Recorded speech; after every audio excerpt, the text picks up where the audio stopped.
안녕하세요. 아시아투데이 TV 시청자 여러분. 오늘도 어김없이 오후 2시에 여러분을 찾아온 장예찬의 정치 펀치입니다.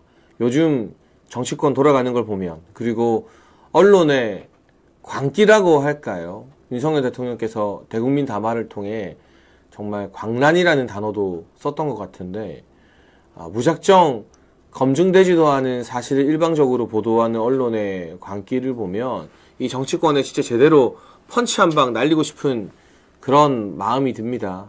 그래서 원래 일주일에 2번이던 장예찬의 정치 펀치가 월화수목, 매주 평일 오후 2시에 여러분을 찾아뵙게 됐으니까요. 저와 함께 전국 현안이나 비하인드 스토리, 그리고 정치권의 여러 숨은 이야기들 짚어보면서 우리가 함께 뜻을 모으고 또 같이 행동에 나서야만 이 어려운 위기 상황에서 윤석열 대통령과 대한민국 정부를 지킬 수 있을 것 같습니다. 지금 어제도 그렇고 제가 요즘 우리 정치펀치 시청자분들과 소통하면서 방송을 하려고 하는데요. 데빌님이 댓글 달아주셨어요.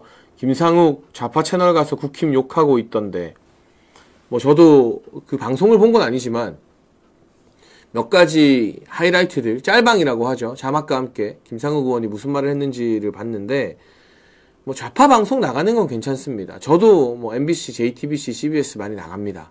다만 거기서 우리의 주장, 보수의 목소리를 꿋꿋하게 내서 그 방송을 보는 사람들을 설득하기 위해서 노력을 해야지, 거기 나가서 민주당이랑 조국 혁신당 의원들이랑 맞장구 치면서, 특히 그 MBC 100분 토론회 이번 주에 조국 혁신당의 박은정 의원이 나왔는데, 이 사람이 누구냐? 추미애 사단의 핵심이죠.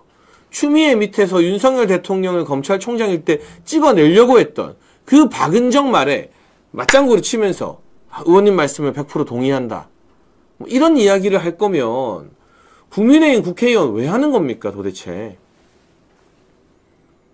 그 이전까지 국민의힘과 보수진영이 기여한 게 하나도 없고, 오히려 문재인의 친구, 문재인이 부정선거로 울산시장에 당선시킨 송철호와 같은 회사에서 문재인 지지선언이나 했던 사람을 왜 전략공천 줘서 그 울산 꿀지역구의 국회의원을 만들어놔서 이제 와서는 탄핵의 배신자가 되게 하고 MBC 나가서 좌파들이랑 조국 혁신당 국회의원들이랑 맞장구 치면서 희희낙낙하게 하는 그 꼴을 보게 만든 근본적인 책임이 누구에게 있습니까? 결국 그 근본적 책임은 아무런 기준 없이 어중이 떠중이들을 그냥 국민 추천제, 누가 추천했는지도 모르는데 그런 국민 추천제와 비례공천으로 국회의원 배지를 달게 만든 한동훈에게 있다라는 점을 다시 한번 이 데빌님 댓글에 대해서 제가 설명을 드리면서 꼭 짚고 넘어갈 수밖에 없습니다. 오늘도 익숙한 이름들 많이 보이는데요. 늘 함께 해주시는 최명희님, 또 이 아시아투데이에서 항상 고생해주시는 박경현님, 마라빌님, 마토님 등등 많은 분들 시작부터 방송 함께 해주셔서 감사합니다.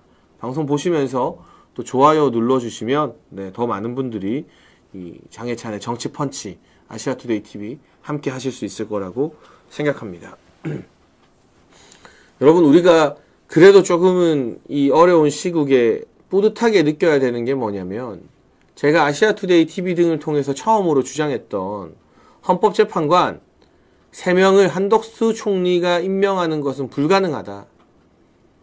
이재명과 민주당이 자초한 6인의 헌법재판관 체제로 탄핵 심판을 할 수밖에 없다라는 점 분명히 말씀을 드렸는데, 그 주장을 권성동 원내대표가 수용해서 원내대책회의에서 한덕수 권한대행은 헌재 재판관 임명하면 안 된다라는 입장을 밝혔죠.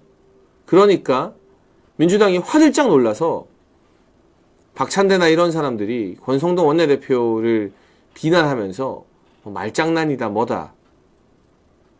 어제 우원식 국회의장이 주재한 여야 원내대표 회담에서도 권성동 원내대표와 박찬대 사이의 신경전이 장난이 아니었습니다. 국회 선수로 따지면 한참 선배인 권성동 원내대표가 굉장히 불쾌한 감정을 가감없이 드러냈는데요. 민주당이 저렇게 무리수를 두면 둘수록 헌법재판관 3인을 한덕수 권한대행이 임명할 수 없다, 6인 체제로 결판을 내야 한다라는 이 주장에 보수 진영과 국민의힘이 똘똘 뭉치지 않을까 싶습니다. 나라사랑님 슈퍼챗 응원 보내주셨습니다. 감사합니다. 그런데 이제는 민주당이 그야말로 막 나가기 시작했습니다. 자기들 마음대로 국민의힘이 참여하지 않아도 권성동 원내대표가 의사일정 합의를 해주지 않았는데도 민주당 마음대로 헌법재판관 임명하겠다면서 오는 23일과 24일에 헌법재판관 인사청문회를 개최한다고 합니다. 그리고 원래 이 인사청문회의 특위위원장은 국민의힘이 맡기로 되어 있었는데 정점식 의원이 내정되어 있었죠. 그런데 그걸 자기들이 또 뺏어가서 누구에게 줬느냐? 여러분 잘 아시는 박지원, 문재인 정부에서 국정원장을 맡았던 박지원에게 헌법재판관 임명 인사청문회 특위위원장을 맡겼습니다. 일단 대체 언제적 박지원입니까? 언제적 박지원인데 이런 인물들을 우리가 국회에서 또 보고 앉아 있어야 되는 겁니까? 이런 사람들이, 이런 노역으로 가득 찬 정객들이, 정치공학자들이 국회에서 뭐 조국이 감옥 간 걸 보면서 얼마 안 있을 거다. 이재명이 대통령 돼서 조국 사면해 줄 거다. 이런 이야기를 이번 주에 박지원이 인터뷰 나와서 공공연하게 했죠. 자기 편은 다 풀어주겠다는 이런 이야기를 하는 박지원 같은 사람이 이제는 위헌적인 헌법재판관 임명에 인사청문위원회 위원장까지 맡는다고 합니다. 저는 일단 이 박지원이라는 이름이 들리는 것 자체가 너무나 불쾌하고 우리나라의 미래와는 무관한, 좀 이 대한민국 정치를 퇴행시키는 그런 일이 아닌가 생각이 듭니다. 참 뭐 비극적인 현상이라고밖에 말을 할 수가 없네요.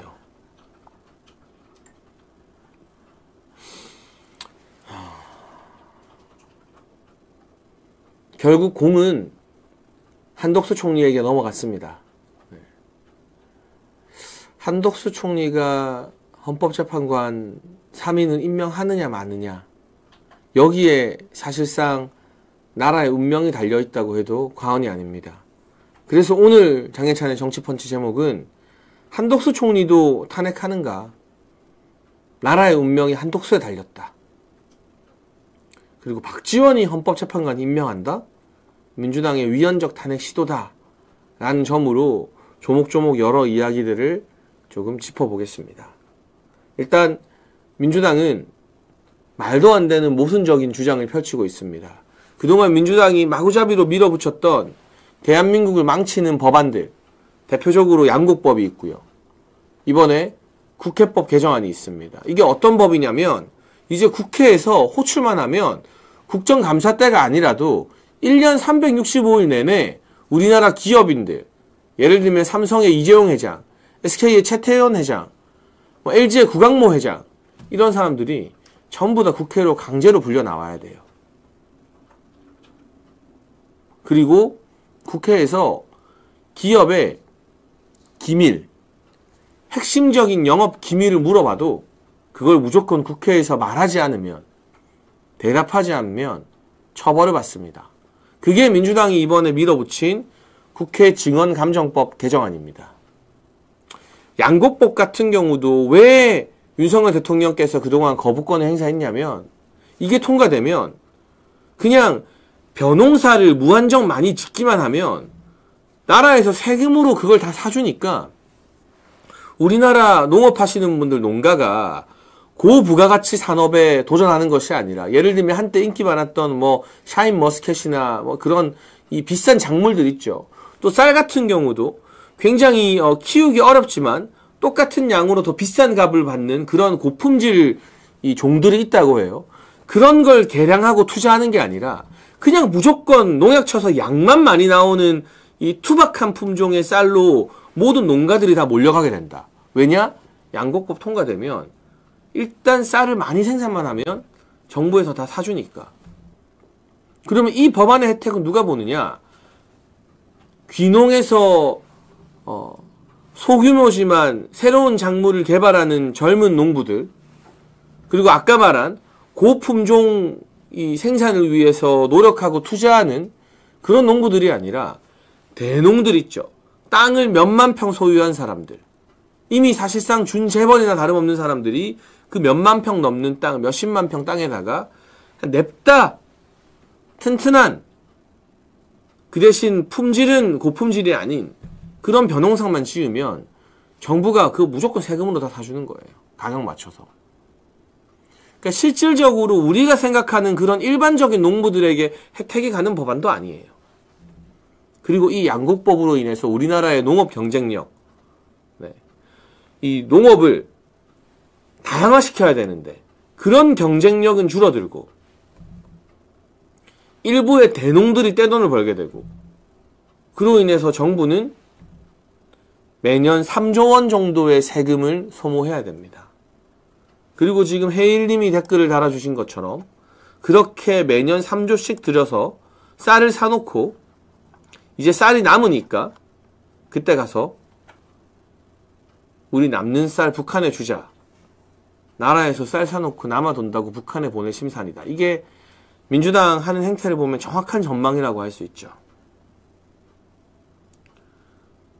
이재명이 민주당이라면 그러고도 남죠. 하나도 이상하지 않습니다.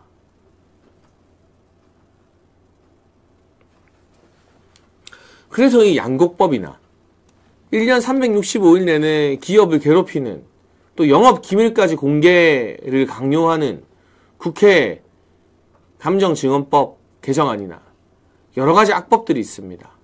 또 방송법도 있죠. 민주당이 이제 민노총 언론노조가 KBS 사장도 뽑고 MBC 사장도 뽑고 EBS 사장도 뽑아라. 민노총 언론노조 출신의 사람들을 다 사장추천위원회에 집어넣겠다는 게 방송법 개정안의 핵심입니다. 그렇게 되면 나중에 우리가 계속해서 대선에서 승리해서 정권을 잡아도 KBS 사장, MBC 사장, EBS 사장은 영원히 민노총 언론노조가 지목하는 사람만 될 수 있는 겁니다. 그러면 그 방송들이 지금 MBC와 같은 모습을 계속해서 보이면 국민 여론이 어떻게 왜곡되겠습니까? 이런 수많은 악법들을 정작 자신들이 정권을 잡고 있을 때, 문재인이 대통령일 때는 이 법이 악법이기 때문에 통과를 안 시키다가 정권이 바뀌니까 윤석열 대통령을 골탕 먹히기 위해서 거부권 많이 쓰는 이미지를 유도하려고 마구잡이로 밀어붙였죠. 그리고 지금은 한덕수 권한대행에게 거부권 행사하지 말라면서 거부권을 행사하면 탄핵시킨다고 협박을 하고 있습니다.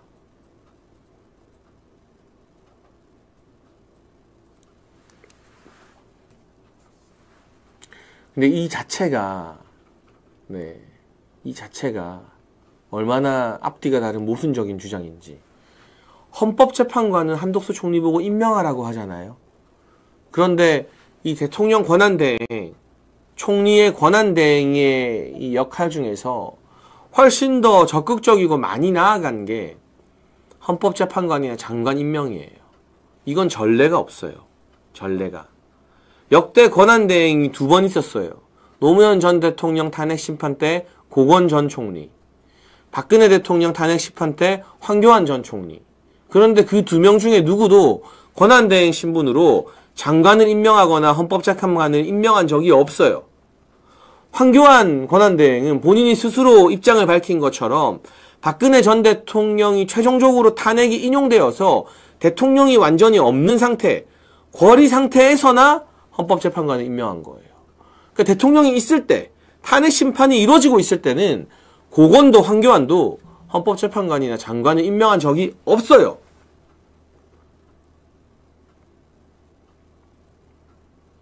그런데 그 전례가 없는 헌법재판관 임명은 해달라고, 해야 된다고 때를 쓰면서 이 거부권 행사는 전례가 있습니다. 바로 민주당 정부 때의 이유입니다. 노무현 정부 때 노무현 전 대통령이 탄핵 심판 받는 도중에 고건 총리가 권한 대행일 때 2004년도에 이미 거부권을 행사했습니다. 사실은 대통령 권한 대행이라는 체제가 매우 특이한 지도 체제이기 때문에 권한 대행이 뭘 해도 된다, 뭘 하면 안 된다, 이게 구체적으로 막 다 나와 있진 않아요. 그래서 이전의 권한 대행들이 어떻게 했는지 그 전례를 찾아보는 게 굉장히 중요한 기준이 됩니다. 그 전례에 의해서라면 거부권 행사는 한 적이 있고 해도 되는 거고요. 헌법재판관이나 장관 임명은 한 적도 없고 해서 안 되는 거예요. 역사가 가르쳐준 정답입니다, 이게. 그런데 민주당은 지금 무슨 주장을 하고 있나요? 자기들 정부 때, 노무현 정부 때 고건 총리가 했던 거부권은 행사하지 마라. 행사하면 탄핵한다고 하고, 역대 그 어떤 권한대행도 대통령이 계실 때는 행사하지 못했던 헌법재판관 임명은 행사해라. 행사 안 하면 탄핵한다 하고. 대체 무슨 장단에 맞춰서 춤을 추라는 것인지 모르겠습니다. 앞뒤가 하나도 안 맞죠, 여러분.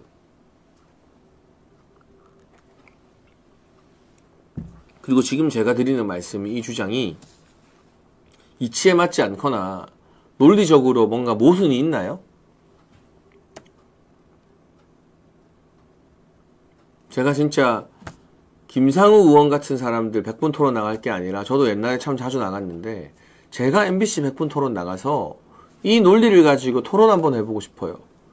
거부권 행사는 고건 때도 했다. 헌법재판관 임명은 황교안 고건 다 못했다. 그런데 왜 한덕수 총리한테는 거꾸로 요구하느냐. 이 주장에 민주당이 제대로 대응을 할 수 있을까요?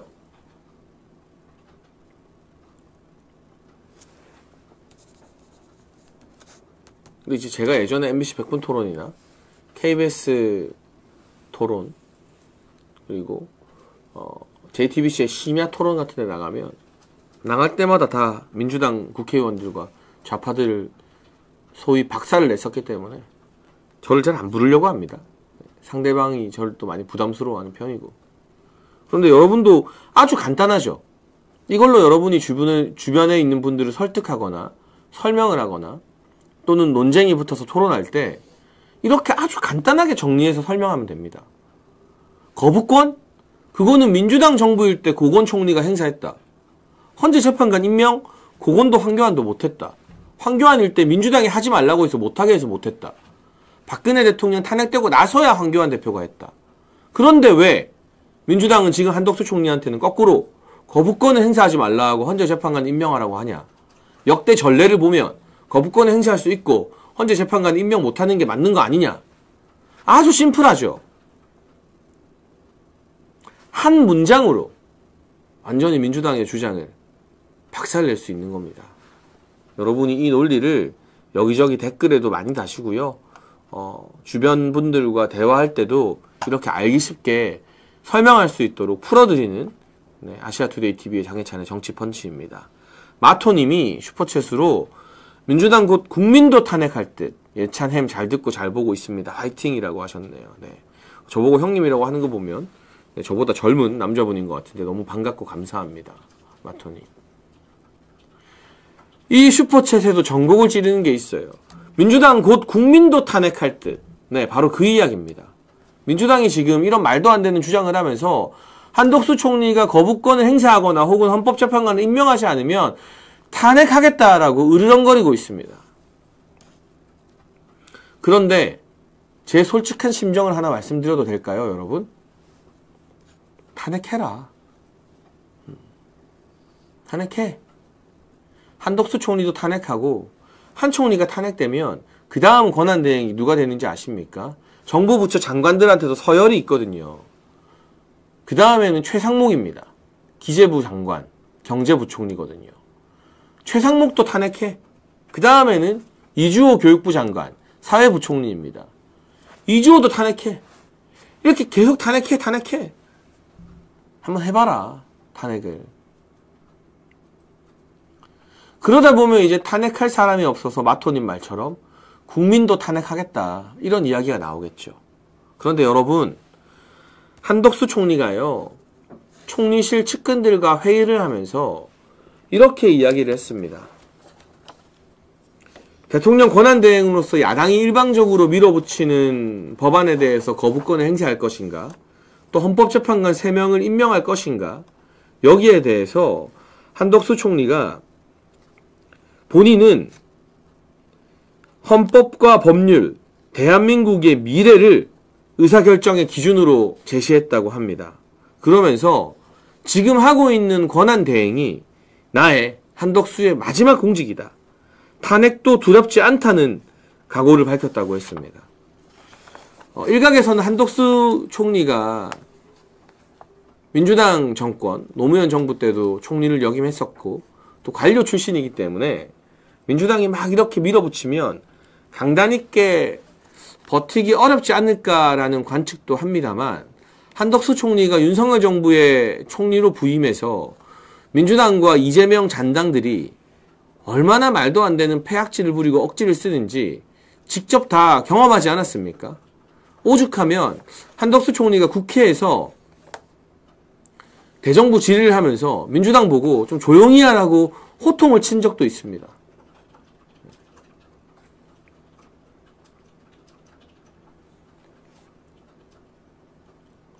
그래서 저는 한덕수 총리의 탄핵도 두렵지 않다. 내가 총리이면서 대통령 권한대행도 했는데 앞으로 공직을 뭘 더 하겠느냐. 이게 내 마지막 공직이다. 오직 나라의 미래만 생각하겠다라는 진정성을 좀 믿고 응원하고 싶습니다. 그리고 설령 민주당이 탄핵 절차에 돌입해도요, 총리일 때는 150명만 있어도 탄핵을 할 수 있지만 대통령 권한대행이 됐기 때문에 이제는 한덕수 총리를 탄핵하기 위해서 200명이 필요하다는 게 법조계의 정설입니다. 윤석열 대통령 탄핵에는 계엄 사태의 여파로 한동훈과 그를 따르는 배신자들이 탄핵 찬성에 동의를 했습니다만, 만약 민주당이 한덕수 총리까지 탄핵하겠다고 나서면 아무리 한동훈을 따라다니는 친한계가 배신자라 해도 한덕수 총리 탄핵까지 찬성할 가능성은 저는 거의 없다고 봅니다. 그리고 민주당은 한덕수 총리를 탄핵하겠다고 시도하는 것 자체로 국민들로부터 아니 해도 너무하네. 대통령도 탄핵시켜놓고 대통령 권한대행까지 탄핵시키면 그 다음번에는 대통령 권한대행의 대행을 만들고 거기도 또 탄핵시키면 대통령 권한대행의 대행을 만들고 그 다음에는 대행의 대행 이게 뭐 하자는 거냐. 진짜 이러다가 민주당 지지 안 하는 국민들도 다 탄핵하자는 거냐. 이런 역풍이 당연히 불지 않겠습니까? 그래서 정치적으로 봤을 때요, 민주당이 한덕수 총리를 탄핵하겠다고 나서면 그게 우리 보수 진영에 결코 불리한 일이 아닙니다. 할 테면 해봐라. 아니, 속내로는 사실 야 제발 좀 탄핵해라. 그래서 이 민주당의 무도한 입법부뿐만이 아니라 사법부, 행정부를 장악하고 흔들려는 시도가 얼마나 지독했는지, 오죽하면 윤석열 대통령이 그런 선택을 내렸는지 국민들이 다 알 수 있게끔 한 총리에 대해서도 한번 탄핵해봐라 라는 게 사실 솔직한 심정일 것 같아요. 그렇기 때문에 한덕수 총리도 탄핵이 전혀 두렵지 않다 라고 이야기하는 것 같고요.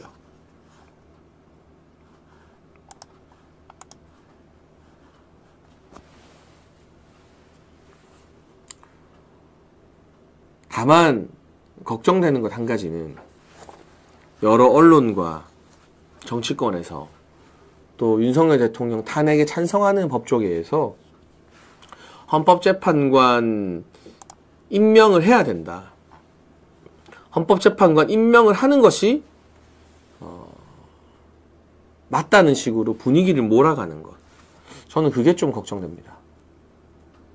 오늘도 헌법재판관 후보자 3명이 한덕수 권한대행이 헌법재판관을 임명할 수 있다는 입장을 내놨어요. 이게 또 막 기사화가 돼요. 근데 이건 정말 우스운 일이죠.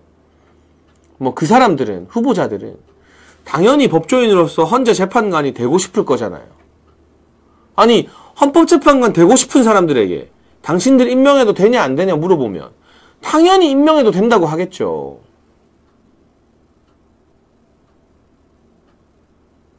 이건 헌재 재판관 후보가 아닌 제3의 이해관계로 엮이지 않은 사람들에게 물어봐야 되는 거죠. 그런데 민주당의 법 전문가인 판사 출신 추미애, 판사 출신 박범계 둘 다 법무부 장관까지 했죠. 두 사람이 다 권한대행은 헌법재판관 임명하면 안 된다. 어불성설이다. 장관도 임명하면 안 된다라고 이야기하지 않았습니까?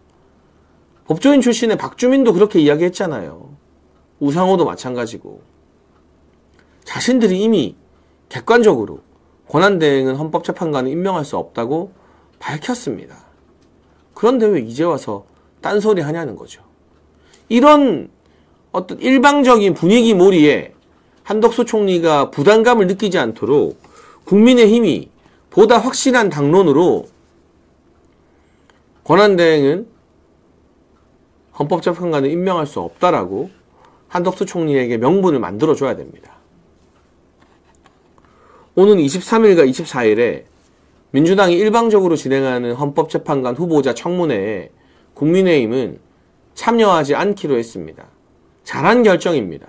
이렇게 되면 국회가 추천하는 헌법재판관이 아니라 민주당이 일방적으로 추천하는 헌법재판관이 되는 겁니다.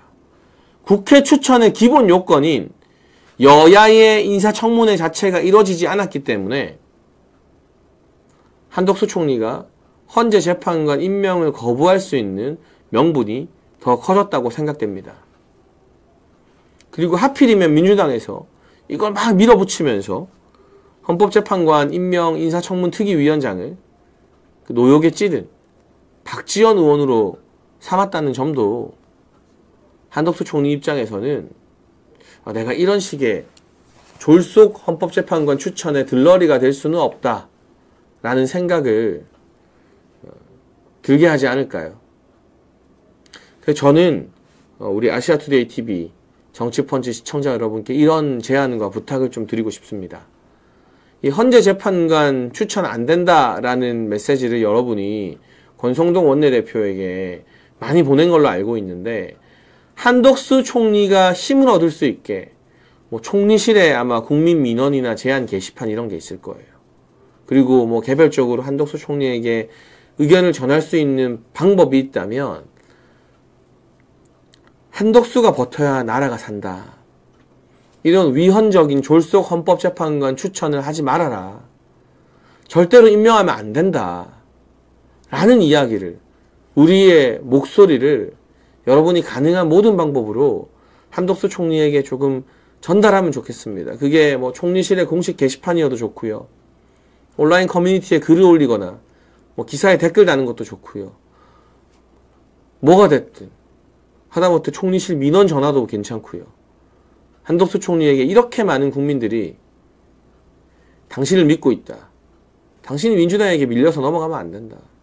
탄핵도 각오한다고 하지 않느냐. 오히려 민주당이 한덕수를 탄핵하면 한덕수 총리가 더 영웅이 되는 거예요. 무엇보다 법과 헌법에 비추어 보건대 헌법재판관 임명은 하면 안 되는 겁니다. 권한대행이. 그런 이야기를 한덕수 총리에게 좀 많이 전달했으면 좋겠습니다, 여러분. 제가 잠깐 오늘도 우리 2부로 넘어가기에 앞서서 아시아투데이 TV 정치펀치 방송 있게 해주는 분들, 감사한 분의 광고 1분만 딱 진행할 텐데요. 여러분 1분이니까 함께 봐주시고요.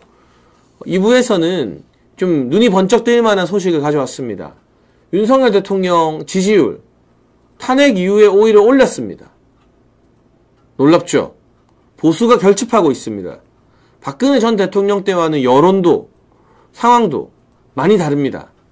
반면 대통령 탄핵을 밀어붙인 배신자, 살모사, 한동훈의 지지율 폭락했습니다. 이 눈이 번쩍 뜨일 만한 기쁜 소식 제가 광고 마치고 바로 소개해드리겠습니다. 1분만 광고하겠습니다, 여러분. 여러분, 이 100% 국산 건도라지, 태백 산도라지 골드, 기관지 건강에 도움이 필요하신 분, 또 당뇨, 고혈압, 면역력 강화가 필요하신 분에게 추천드립니다. 여기에 또 사포닌 성분 다량 함유되어서 기침과 천식에도 도움을 준다고 하니까요. 하루 한 스푼으로 간편하게 섭취 가능한 태백, 산도라지 골드, 아시아투데이 TV 구독자분들께만 3+3 6개월분을 구입할 수 있는 특가로 제공된다고 하니까 아래 번호로 연락하셔서 네, 같이 구입하시면서 겨울철 건강을 지키면 좋겠습니다. 감사합니다. 오늘은 수요일이라서 그런가요? 평소보다 좀 덜 오셨는데 여러분이 그래서 그런지 광고를 해도 덜 빠져나가시는 측면도 있네요. 여러분 보시면서 좋아요 꼭 눌러서요. 생방이 아니더라도 이 장혜찬의 정치펀치 제가 오늘 1부에서 민주당의 한덕수 총리에게 하고 있는 주장이 완전히 모순이다라는 걸 설명드렸잖아요. 이런 것들을 더 많은 사람들이 알 수 있게 구독 그리고 좋아요, 공유와 댓글 등 많이 부탁드립니다.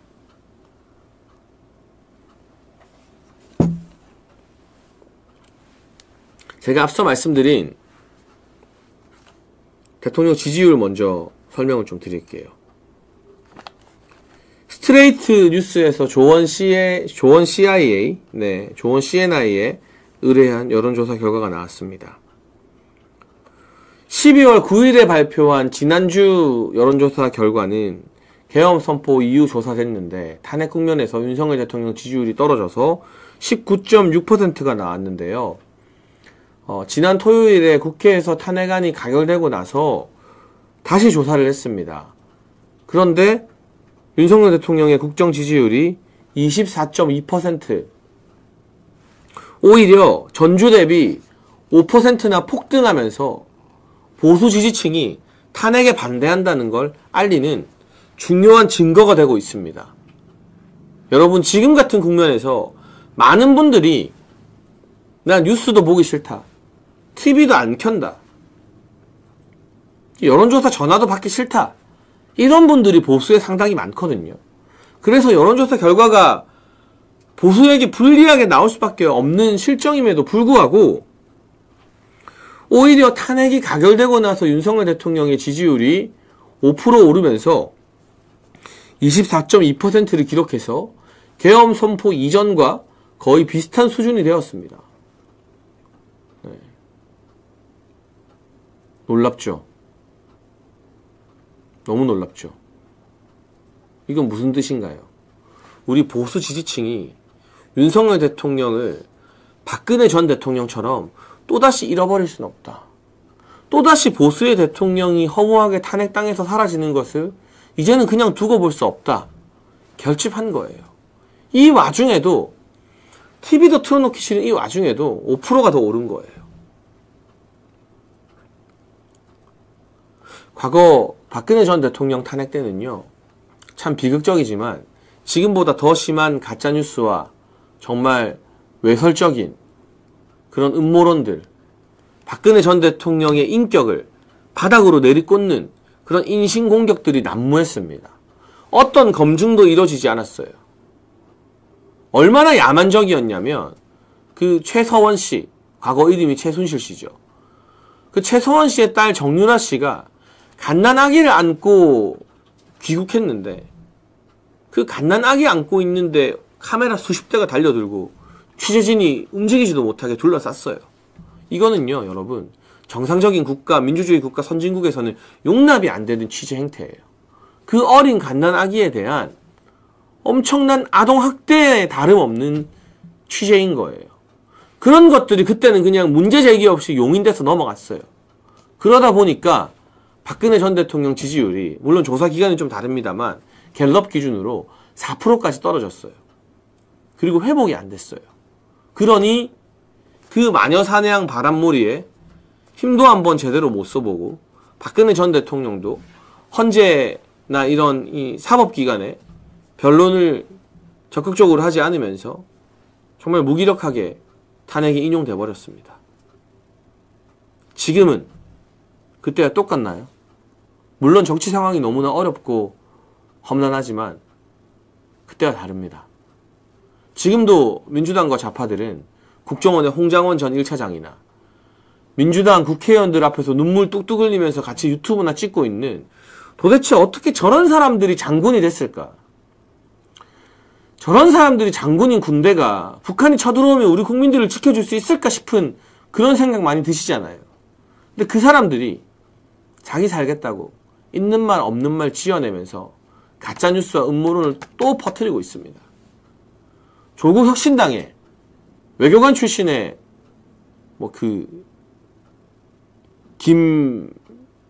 김현종 의원인가요? 있어요. 조국 혁신당 의원입니다. 국립외교원장 했던. 미국이 우리 윤석열 정부와 상종도 못하겠다라는 말을 했다라고 막 떠들었어요. 그게 언론을 타고 기사화가 엄청 됐어요.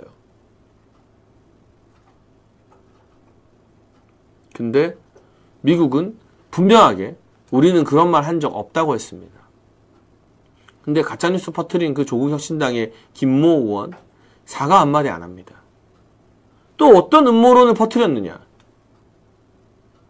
윤석열 대통령 때문에 미국과 호주 등 파이브가이즈 소속의 주요 국가들이 내년에 경주에서 열리는 에이펙에 참석 안 하는 걸 검토하고 있다. 그런데 파이브가이즈 국가들 대사관들이 전부 다 무슨 소리냐. 우리는 에이펙 참여한다. 한국 경주에서 열리는 에이펙을 지지한다고 했습니다. 진저 마르자레님이 댓글로 김준형이라고, 네, 조국 혁신당의 김준형 의원입니다. 이 사람이 국립외교원장 출신으로 이렇게 말도 안 되는 가짜뉴스와 음모론을 퍼뜨려도 이제는 금방금방 반박이 됩니다. 물론 책임지지 않고 퍼져나가는 가짜뉴스의 폐해가 여전히 더 크지만 어쨌거나 박근혜 전 대통령 때처럼 무기력하게 반박 한마디 못하고 그 수많은 음모론과 가짜뉴스가 퍼지는 걸 두고 보고 방치하는 단계는 아닙니다. 그런 결정적인 차이가 있죠. 그리고 그때는 이런 가짜뉴스의 영향으로 추락했던 대통령의 지지율이 한 자릿수에서 올라오지 않았지만 윤석열 대통령은 탄핵 가결 이후에 이거 조사한 거예요. 그러니까 보수가 거의 응답을 안 한 조사예요. 그럼에도 불구하고 다시 24%대로 계엄 이전으로 지지율이 오히려 반등했습니다. 탄핵은 안 된다는 거예요. 이런 보수적 국민들의 결집을 헌법재판소도 외면해서는 안 될 겁니다. 그리고 이 소식이 기성 언론을 통해서도 많이 알려질 수 있게 방송에도 많이 타게 우리가 노력해야 되는데 아쉽게도 조중동이나 TV조선 채널A가 이 스트레이트 뉴스에서 윤석열 대통령 지지율이 반등했다는 소식을 별로 다루지 않고 있는 것 같아요. 작은 언론사의 조사라서 그런지는 몰라도 여론조사잖아요. 그래도. 그리고 굉장히 획기적이고 의미 있는 결과가 나왔잖아요. 탄핵 이후에 오히려 대통령 지지율이 반등했다. 이거 방송국이 안 다뤄주고 언론이 안 다뤄주면 우리가 더 많이 퍼뜨려야죠, 여러분. 네. 또 하나의 주목할 만한 소식 보여드리겠습니다. 같은 시기에 차기 주자들 선호도 조사를 했는데 한동훈의 지지율이 폭락했습니다. 한동훈은 12월 9일에 12.9, 11월 26일에 17.2였는데 이번에 조사 결과가 발표된 12월 16일에는 8%로 폭락을 했습니다. 한동훈은 본인이 계엄 해제를 선두에 서서 이끌었고 탄핵 찬성한 거 후회 안 한다. 난 잘했다. 당대표 사퇴하자마자 페이스북에 또 글 올려서 나 잘못한 거 없다. 이러고 있는데 국민 눈높이 그러고 있는데 정작 국민들로부터 한동훈이 완전히 외면을 받았습니다. 12.9에서 한 주 만에 8%로 폭락했다는 건 이제는 한 자릿수 지지율로 오차 범위를 감안하면요. 홍준표 대구시장, 오세훈 서울시장, 원희룡 전 국토부 장관과 큰 차이가 안 나는 거예요. 여론조사는 보통 여러분 오차 범위가 플러스 마이너스 한 3, 4%가 되는 게 일반적이거든요. 그렇다고 치면 한 자릿수로 내려온 순간 지지율 하나 믿고 내가 유일한 보수의 대안이다. 나 말고 대안이 있느냐. 이렇게 외쳤던 한동훈의 존재 가치가 사라진 거나 마찬가지예요. 다 고만고만해진 겁니다. 아직 우리 보수 진영이 누구를 차기 주자로 선택할지 마음을 못 정한 거예요. 지금 이렇게 한동훈 지지율이 떨어진 이상 많은 사람들이 저희 아시아TV, 아시아투데이TV, 정치펀치에서도 나 그동안 한동훈 팬이었는데 이번에 실체를 알게 됐다. 장예찬아 미안하다. 이런 댓글 막 어제 오늘 막 달았잖아요. 그제도. 이 배신자의 실체를 다들 깨달은 거예요. 그래서 이제는 한동훈이나 홍준표, 오세훈, 원희룡, 오차범위 가늠하면 다 비슷해진 거예요. 다 오차범위 안에 들어왔다고 보면 되는 겁니다.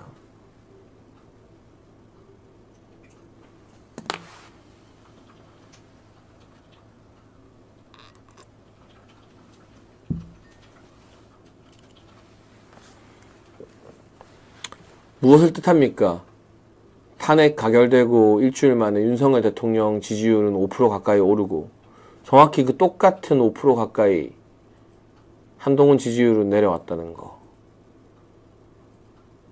무엇을 뜻합니까?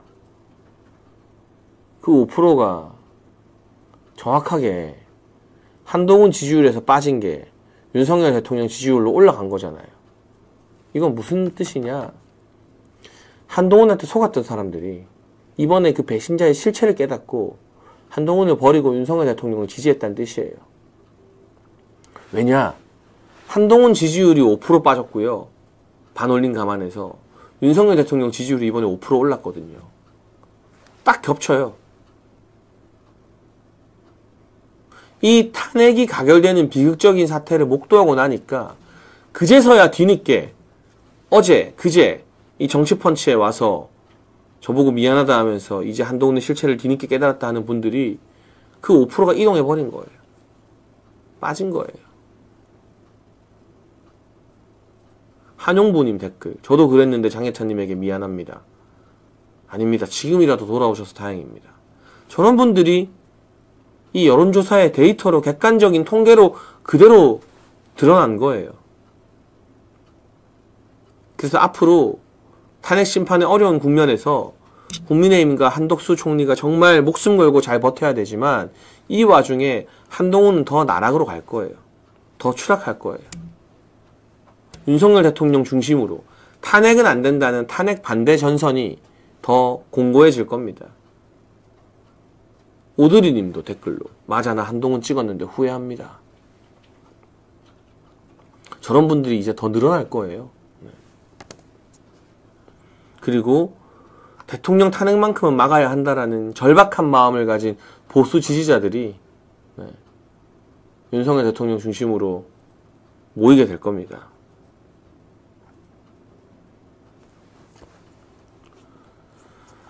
그 와중에 또 진저 마르자레님 슈퍼챗 보내주셨습니다. 제가 예전에 했던 타 방송 유튜브 방송 그게 이제 한동훈만 편들어주는 방송이 됐다. 안타깝다. 라고 하시네요. 네. 그리고 제가 처음부터 예, 참여해서 키웠던 프로그램인데 어느 순간 이제 제가 빠지고 시즌2가 되면서 완전히 친 한동훈 방송이 됐더라고요. 그러니까 이 언론사와 방송국이 한동훈을 억지로 만들어준 거나 마찬가지입니다. 이제 그 거품이 빠지면 또 언론사와 방송국 냉정하거든요. 한동훈 안 되겠다. 한동훈 답이 없다. 돌아서면 한동훈의 그 신기루 같은 지지율이 지금도 이렇게 무너졌는데 한 자릿수가 됐는데 나중에는 뭐 정말 의미 없는 1% 2%가 되겠죠. 개암나무님도 댓글로 나도 한동훈 지지했는데 살모사 손절했다. 잘하셨습니다. 이제라도.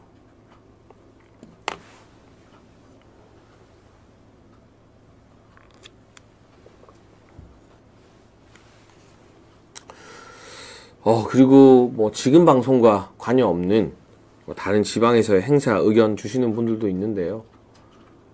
제가 이번 주 토요일에 이제 구미 박정희 대통령님 기념관에서 탄핵 저지 토크 콘서트를 하는데 지방에 계시면 저도 부산 사람이지만 서울에 못 올라오시는 분들이 여러분 꽤 많아요. 정말로. 그런데 그분들도 모여서 탄핵 반대 목소리를 내고 왜 우리가 탄핵을 막아내야 하는지 또 어떤 논리로 주변에 우리가 식사자리나 술자리에서 친구들과 지인들을 설득할지, 지방에 계신 분들이 여론을 또 많이 주도할 필요가 있거든요. 그런데 올라오시는 분들 너무 대단하고 감사하지만 서울에 올라오기 힘든 분들도 지방에 굉장히 많습니다. 그런 분들을 위해서 같이 전국에서 탄핵을 저지하자라는 의미가 있는 것이니까요. 양해를 좀 부탁드립니다. 네. 그리고 뭐 우리 아시아투데이 TV와는 직접 연관이 없어서 제가 더 길게 언급하지는 않겠습니다. 이 와중에 제가 또 여러분께 전해드리고 싶은 소식이 하나 있습니다. 바로 대왕고래 소식입니다. 네. 대왕고래는 윤석열 대통령이 발표한 우리나라 바다에 어마어마한 천연가스가 매장되어 있을지도 모른다고 하는 바로 그 프로젝트입니다. 부산 밀락동 이 편한 세상 오션테라스 사는 이지님도 댓글 달아주셨네요. 정말 감사합니다. 네. 지금 수영구 국회의원은 그 토론회에서 이 편한 세상 오션테라스 아파트 이름도 모르더라고요. 네. 참 가슴 아픈 현실이죠. 제가 더 열심히 하겠습니다. 제가 저도 그 동네 살면서 자주 부산 왔다 갔다 하니까 보면 반갑게 인사해 주십시오. 네. 여러분 다시 대왕고래 이야기로 돌아가서 이 국면에 정치권과 언론에서는 정말 광란의 칼춤을 추고 있는데 윤석열 대통령이 뿌린 씨앗 하나둘 열매 맺을 준비를 하고 있습니다. 대왕고래를 시추하는 시추선이 이 웨스트 카펠라호라고 하거든요. 첫 번째 시추 지역에 도착했습니다. 이 웨스트 카펠라호는 우리가 자랑하는 독도함보다 규모가 크다고 합니다. 어마어마하게 큰 덩치를 자랑하는 시추 전문선이에요. 지금 포항 앞바다에 도착해서 본격적으로 시추 준비를 하고 있고요. 해수면 아래 1km, 1000m 이상 깊은 대륙북 해저까지 시추공을 뚫고 암석 시료를 확보해서 이곳에 석유와 가스 등이 있는지를 판단할 계획으로 알려지고 있습니다. 그리고 이 시료 암석층을 확보하는 데는 약 2개월가량이 걸릴 것으로 예상이 됩니다. 이번에 이 웨스트 카펠라호에서 암석을 채취해서 여기에 이제 가스 성분 등이 있는지 없는지를 기록하고 분석하는 작업은 전 세계 1등 시추 기업인 슐럼버거라는 기업에서 맡았다고 합니다. 세계 최고의 전문가들이 민주당이 이걸 막 헐뜯고 뭐 이 회사가 어떻니 저떻니 하지만 세계 1등 시추 회사인 슐럼버거까지 공동으로 나서서 우리 윤석열 대통령이 발표한 대왕고래 프로젝트를 검증하기 위해 움직이고 있습니다. 이 대왕고래 프로젝트 민주당이 예산을 일방적으로 다 깎아버렸죠. 그러나 그 깎은 예산보다 이 프로젝트가 자초됐을 때 시추 회사에게 줘야 될 위약금이 더 커요. 그래서 석유공사가 자체 재원을 마련해서 이 프로젝트에 돌입을 합니다. 그런데 여러분, 사실은 이 확률이 높은 지역을 돌아가면서 시추를 하는데 한 번에 석유나 가스가 확보되기는 힘들대요. 적어도 10번 정도는 해야 그 중에 한두 곳에서라도 천연가스가 매장되어 있는 게 확인되면 잭팟이 터지는 거죠. 한 번 시추하는데 한 지역을 파는데 드는 비용이 약 1000억 정도라고 하면 10번을 해도 1조잖아요. 그런데 그 중에 한 곳이라도 천연가스가 매장되어 있으면 수십, 수백조의 가치가 되는 거예요.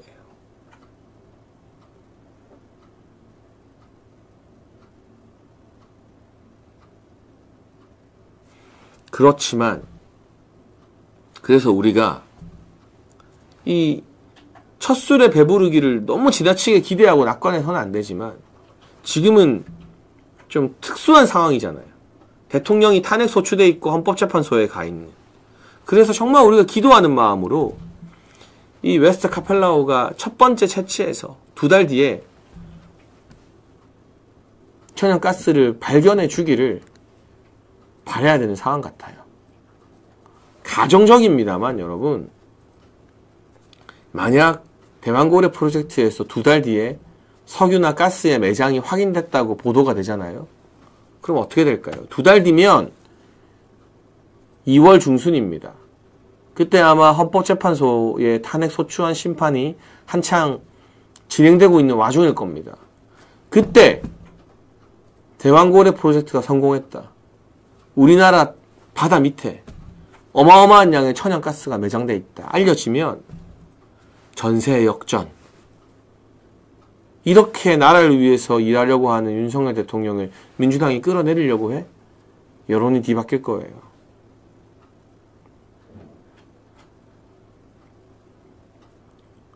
물론 첫술에 배가 부르지 않아도 2번, 3번, 4번 시추해서 그 중에 한 번이라도 가스가 검출되기만 해도 잭팟이고 우리 후손들이 두고두고 먹고 살 수 있는 막대한 자원이 나오는 거지만 지금 같은 특수 상황에서는 이 첫 번째 시도에 좀 가스가 나오면 좋겠다.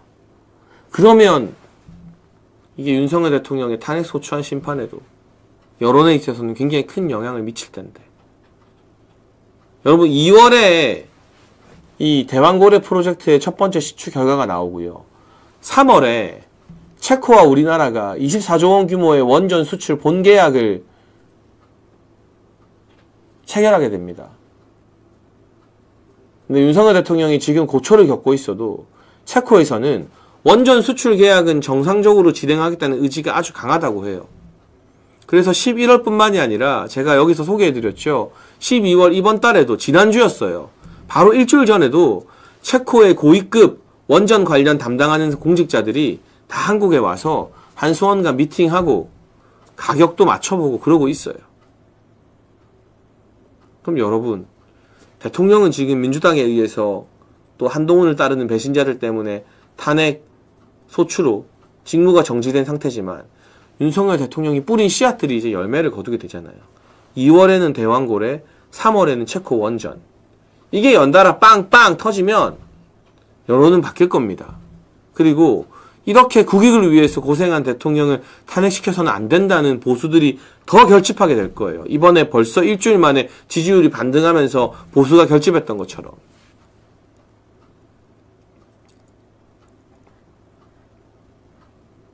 저도 여러분과 같은 마음으로 간절히 기도하는데요. 2월에 대왕고래 프로젝트의 성공과 3월에 체코 원전 본계약 체결로 헌법재판소든 누구든 윤석열 대통령을 건드릴 수 없는 그러한 전세 역전이 일어날 거라고 믿고, 지금 어쨌든 윤석열 대통령이 뿌린 씨앗들이 이렇게 하나둘 열매를 맺는 과정으로 가고 있다는 거, 그것만큼은 분명하다는 거.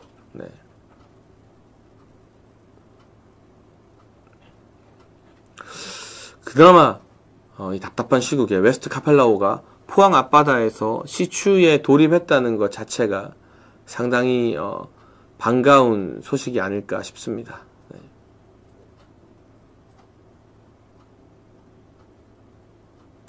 아까 또 이야기하면서 몇 가지 지나간 댓글을 읽어드리려고 했는데요. 남천동 사신다는 분도 댓글 달아주셔서 제가 기억하고 있었는데 이게 훅 또 지나가 버렸네요. 아시아투데이가 일간지인가요? 라는 질문도 있는데, 네, 글로벌 일간지입니다. 그리고 여러분, 관심 있으신 분은 우리가 조선일보, 동아일보만큼이나 오히려 아시아투데이를 더 많이 구독해야 된다.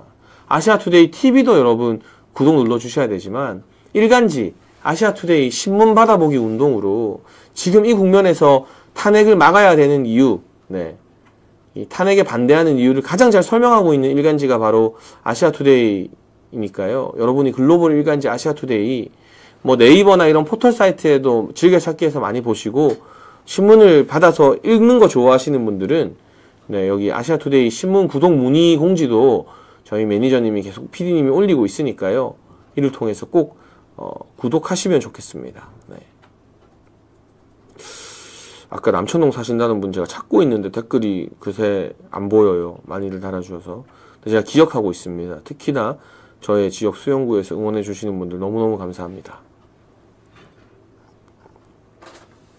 네, 2월 대왕고래, 3월 체코 원전, 이렇게 2월, 3월 연달아 우리 윤석열 대통령에게 힘이 될 수 있는 소식들이 전해질 거라고 봅니다.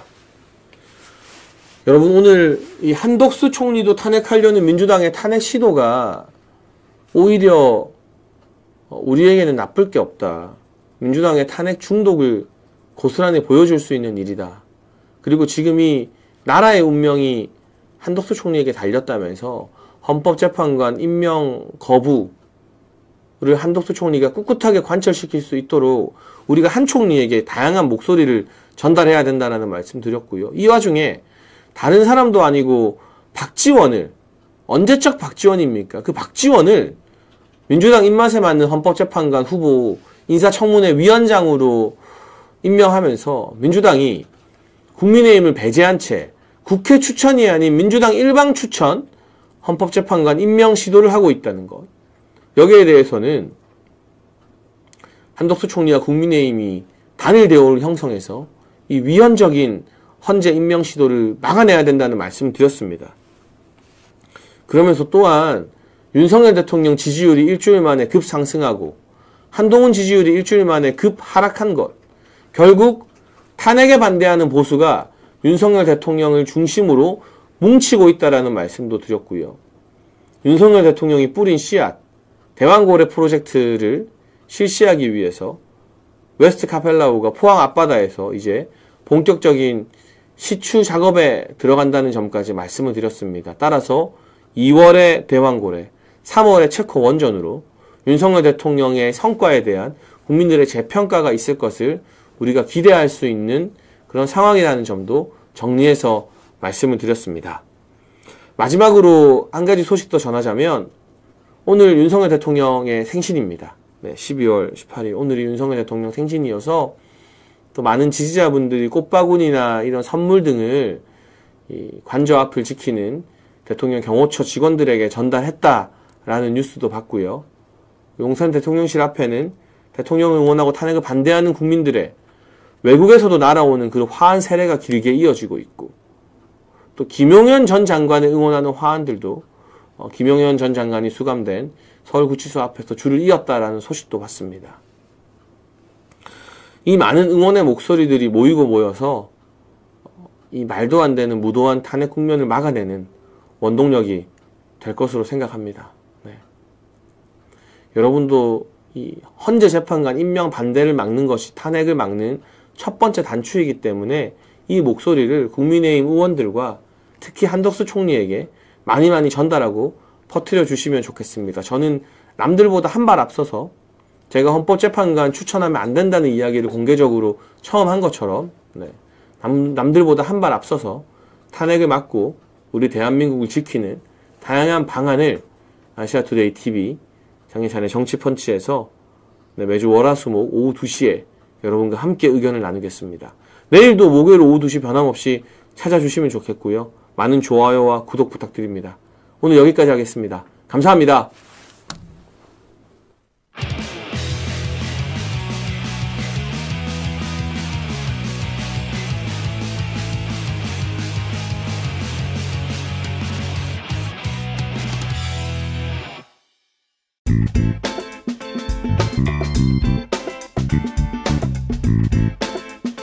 Thank you.